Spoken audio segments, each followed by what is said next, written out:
Welcome back. Thanks for joining us again. This is the fourth session in the Introduction to Forest School series. In this session, we'd like to invite you to go back outside and experience a forest school session flow or routine. Yeah, we really do. But before we do that, just a little recap on what we've talked about so far. So forest school is about getting people to a state of pure play in nature. And it has 6 principles that I'm using one word to describe each of them. So that's time, space, learner, leader, risk and growth. However, to get people to a state of pure play might not be completely straightforward. You can't always start there because unfortunately in our current society, not everybody knows how to play. So some people, they might come to a natural space like this one and literally not know what to do. They might not have ever been to a woods before. They might not know how to play with sticks, and they're not used to that environment, and they might not feel safe in that environment either. Because we've got the luxury of time at Forest School, working with people over a number of weeks and months, it means that at the beginning of a program, we can help support them through giving some structure. So at the beginning of a Forest School program, the leader might decide what's happening more than as you get going and you're months into the program. So what we'd like to offer you today is an example of this and give you an opportunity to experience a structure, a flow of what a forest school session might look like. One of the cool things about forest school is that pretty much any activity could be done at a forest school, because it's not what you do, it's how you do it that makes it forest school. So the activities and experiences that we're going to share with you today are just a handful of ideas that we think might work across this medium over the computer. They won't necessarily be the definite activities I would do with every group, because forest school is very much about picking things that would work for your learners. If you are interested in how we plan at Forest School and want to know more about the structure and patterns of the sessions, then I have made a couple of videos about this, long-term planning and short-term planning. I'll put the links in the description below. Be warned, they are quite in-depth videos though. So if you're ready, we'd invite you to go back out to a natural space. Ideally, if you can get to the same space as you used in the second session, that would be great, because you start to build up a connection with that space. The session probably will take about a couple of hours, so do make sure that you've got everything you need for that sort of length of time. It would also be really handy if you could take a few extra items with you. So a bit of string would be handy and something to cut it with, and a notebook or piece of paper and a pencil, and a ball of clay if you've got one, or it could be plasticine, or maybe some water, a bottle of water that we'd be able to make our own kind of mud concoction with. Again, if you've got a smartphone, you might want to take some headphones so you can listen to me whilst you're out and about, or if indeed. Or if not, just listen to this video first and jot down a few notes so that you know what to do. So let's head out.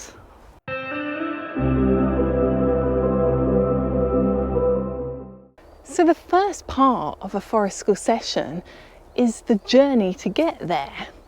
So whilst you're taking a walk to your special place, I invite you to take notice of everything around you. So use all of your senses. What do you see? What do you hear? What do you smell? What do you feel?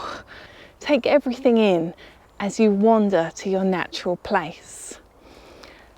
Now I'd like to invite you to take part in an activity known as Songlines, which, as I understand it, has been inspired by the Australian Aborigines. Apparently they have great, sacred, very special journeys across the landscape, some of which can be hundreds and hundreds of miles. And to recall how to journey them, they keep songs, sacred songs that are passed down through generation and generation. And the songs help them navigate the landscape and find that very special path. So even if they've never walked it before, if they know the songline, then they'd be able to find their way. So I invite you to take part in an activity that's inspired by this idea. So using all this sensory information about your route to your natural space, I want you to create up your own songline. So you could use sounds like body percussion sounds, clapping, slapping. You could use words, you could use actual singing phrases, singing words. You could just use humming sounds. You could pick up sticks or branches to make other rustling sounds or tapping sounds, and use the sounds to represent the journey that you're going on. So, for example, you might pass through different landscapes. Maybe you're walking across a field that's bright and sunny and warm, and then you go through a dense piece of woodland with conifer trees that's dark and cool. Maybe you hear the call of a pheasant or a blackbird. So there's all these things that happen as you walk, and there's these features of the landscape that you could try and remember through sound. So we'll give you a few moments as you wander to your site to think about that and maybe create your own songline.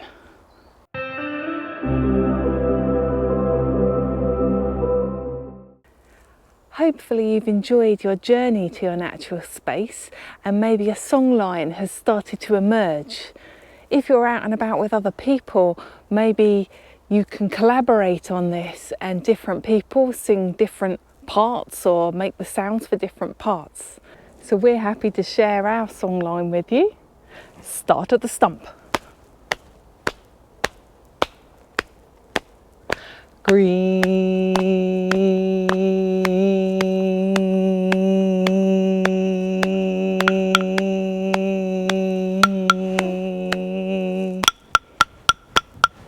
Green.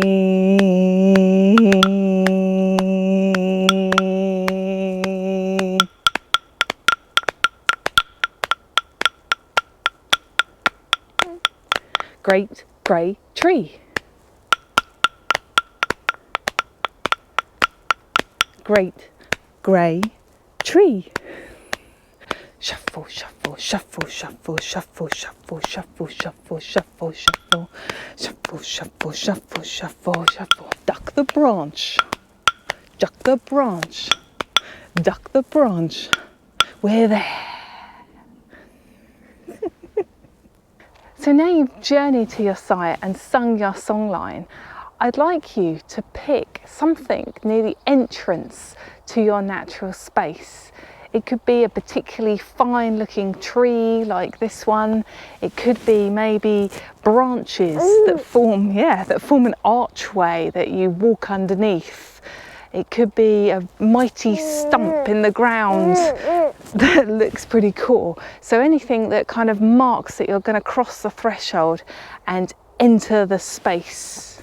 And then I want you to imagine that you find this sitting there.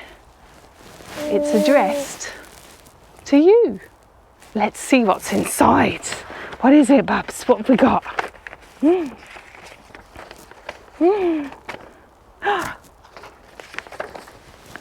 There's a message for us. Welcome to the woods today. I'm so glad you've come out to play. There's so much here to see and do. Nature's part of me and you. Explore, notice, discover and be, and connections will happen naturally. So cross the threshold, taking care. Who knows what adventures we'll share. And it's signed GT. Wow, we better go and have some adventures then. So now we've entered the site, we need to know how far we can go. We need to maybe establish our boundaries. And so the way I thought we could do this today is to make some leaf bunting. So to make the leaf bunting, I've laid out some string on a branch here that's handily going to help us. And I've collected some different shaped leaves that we're going to use to attach to the string. And so to attach them to the string, some leaves, like this big sycamore leaf here, has got a nice big leaf stalk. And so I can kind of snap that off and we're going to use that to attach it. Or if leaves haven't got that, maybe we can find small sticks off the ground. It looks like Bubba is finding some that could do the job.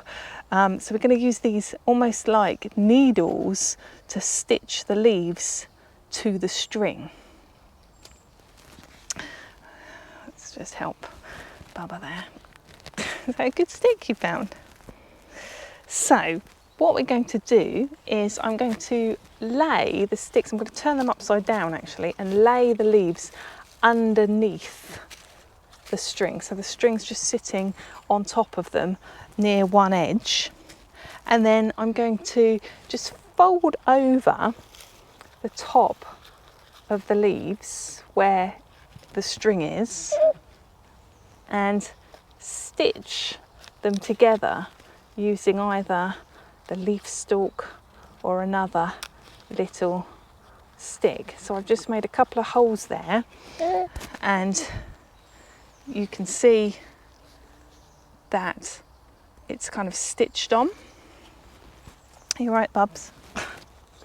And I'm going to do the same with this leaf too. I'm just going to fold down the end, and this one I'm going to use a little stick off the floor to make a couple of holes. The thinner the sticks, the better for this. And then you can see it kind of stitches on so that then you can have your leaf bunting so it's attached. So we're going to just carry on with that and do a bit more so that we've got a nice string of them.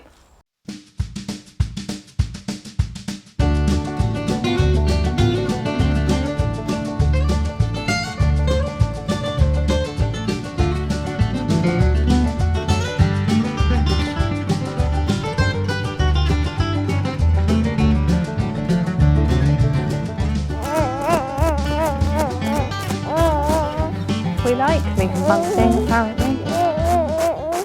Now you have your leaf bunting, find a spot somewhere near the edge of your site and tie it to some trees. So now you've got a marker or a decoration of your site. So if we're out in the woods together with other people, we might need a way of finding each other if we're out busy exploring and we need a signal that means come back to base. So there could be a variety of different animal sounds that could help us do this. So some people choose to try and make the sound of an owl. So some people choose to make the sound of an owl.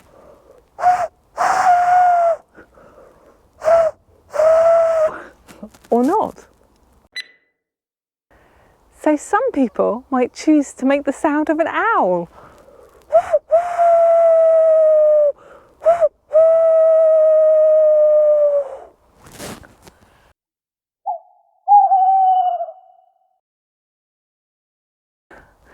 Other people might choose to make the sound of a wolf.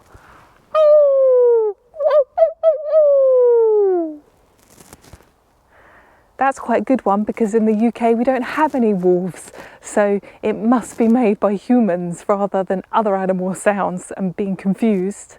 And you can also use this so that if there's a group of you and one person hears the wolf howl, then you have to repeat it and pass it on. Exactly, Bubba. It's kind of like a wolf. So that other people further afield will continue to hear it. If you're out with other people, maybe you'd like to agree on an animal sound that is the signal to come back to base. I think we're going to stick with the wolf howl.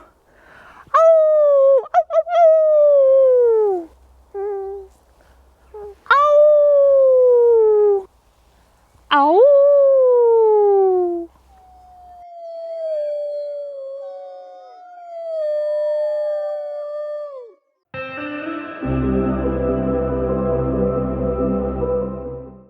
So now you have a secret animal sound. It's time for a little bit of together time. So if you've come out with other people, then that's great, you can do this together. If you've come just on your own, well, maybe you could talk to the trees and the other creatures in the woodland. It's a little bit trickier if you're on your own. So you'll remember back in the first session, you either picked or were given a nature name of a plant or an animal. And perhaps since then, you've discovered more about that species. And I'd like you just to share a quality of that species that you'd like to try and embody or borrow whilst you're out here today. So for example, I was Louise Ladybird. So ladybirds are quite colourful and bright. So maybe I could try and embody some of those qualities from that ladybird and use that somehow today whilst we're out in the woods. Lily Rowe was a lacewing that is delicate and very, very quiet. So maybe she could embody some of those qualities whilst we're out here today. So have a little think, what qualities that would you like to borrow from your nature name today, and just share that as part of your together time with other people or just with the trees around you. Maybe they'll share theirs too.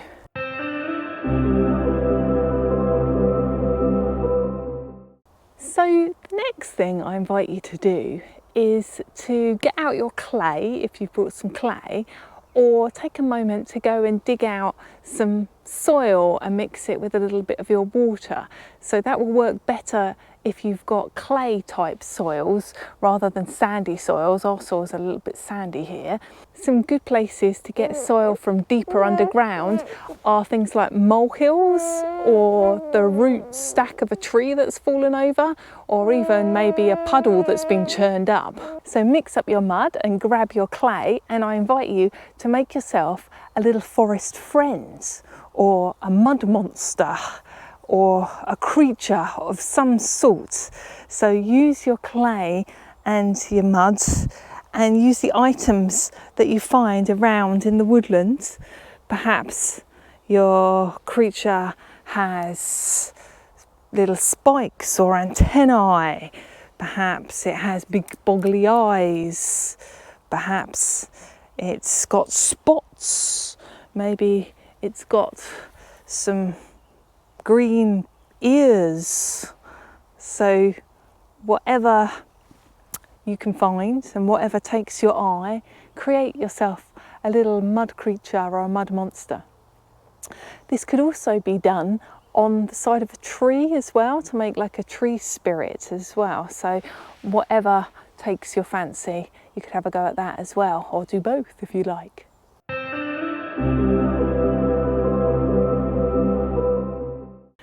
Now that you've made your mud monster or your forest friend, I invite you to introduce it to the woodland.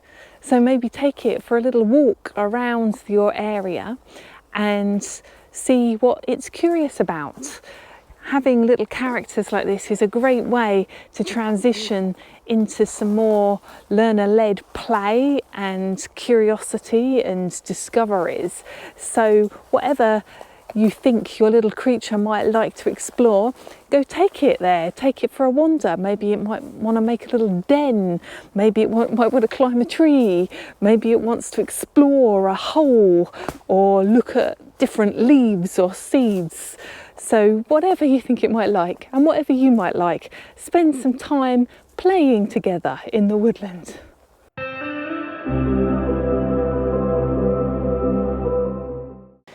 now you've had some time to explore and play, I'd like to invite you to have a moment of reflection and visit your sit spot again.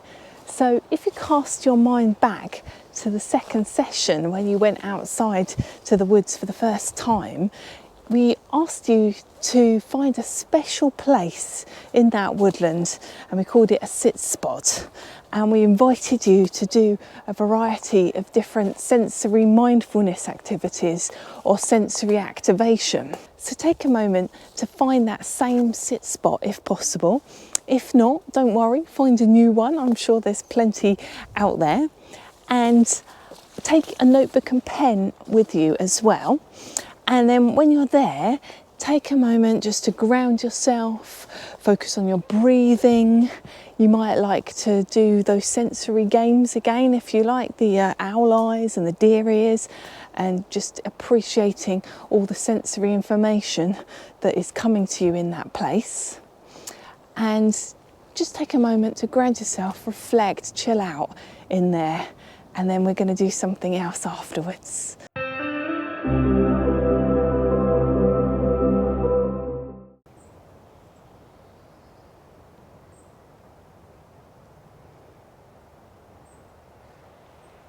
So now you've had some time to ground yourself in your sit spot, I'd like to invite you to write a 7 directions poem.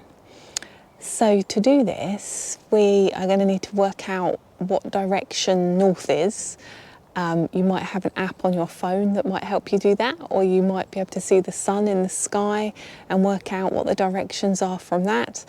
If you don't know, don't worry, that doesn't matter either. We don't really need the directions for this.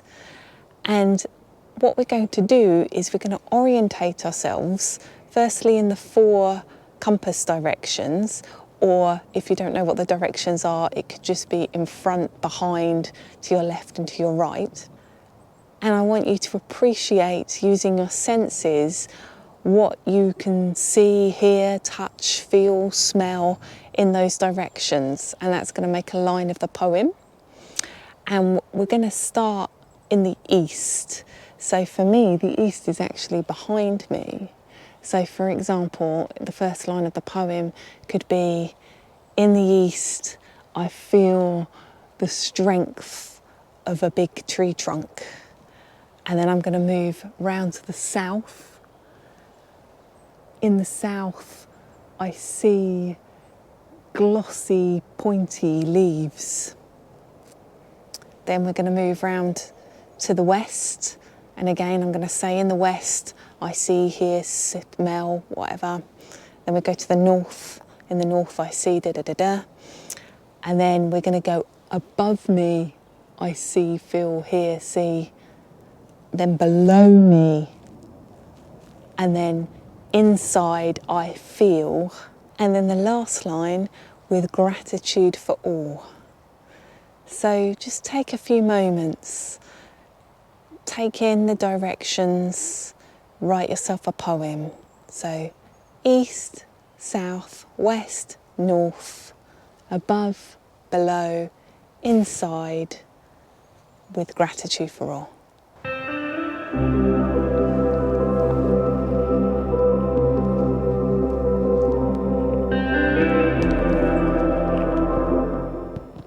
So hopefully you've had a few moments to gather some words together and create a 7-directional poem.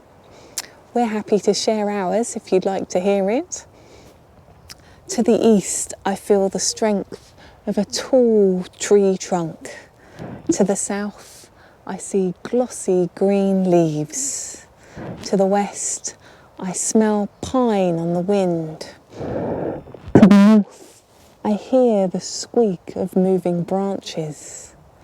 Above me, I see the treetops wave. I see a carpet of thick, soft moss.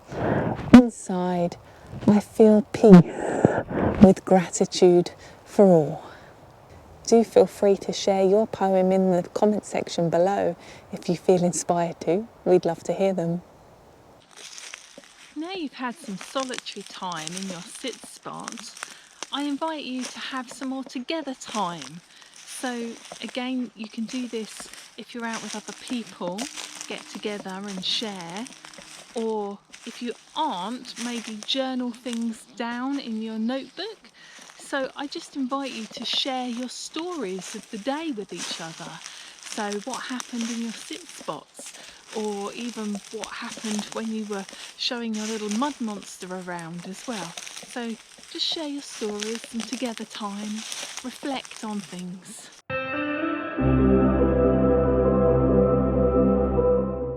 So before we leave this space, I invite you to join me with some gratitude.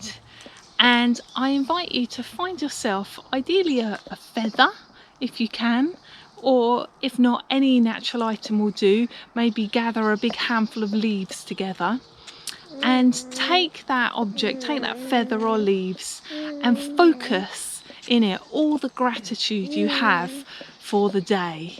So focus on all the things that you've seen or heard or felt, and focus all the thanks to those things into this feather. So really focus. You could even maybe breathe your thanks onto it. And then when you're ready, we're going to disperse the gratitude out into the woodland. So I'm going to throw up my feather into the air and let it shed its gratitude everywhere.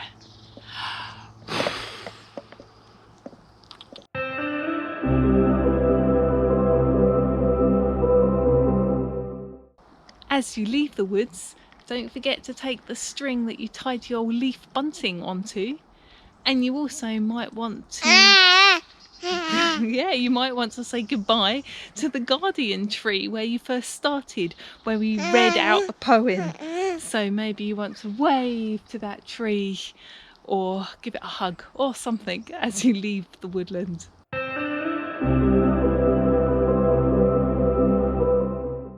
So we've reached the end of our time in the woods for today. We hope you've enjoyed this example forest school session with us.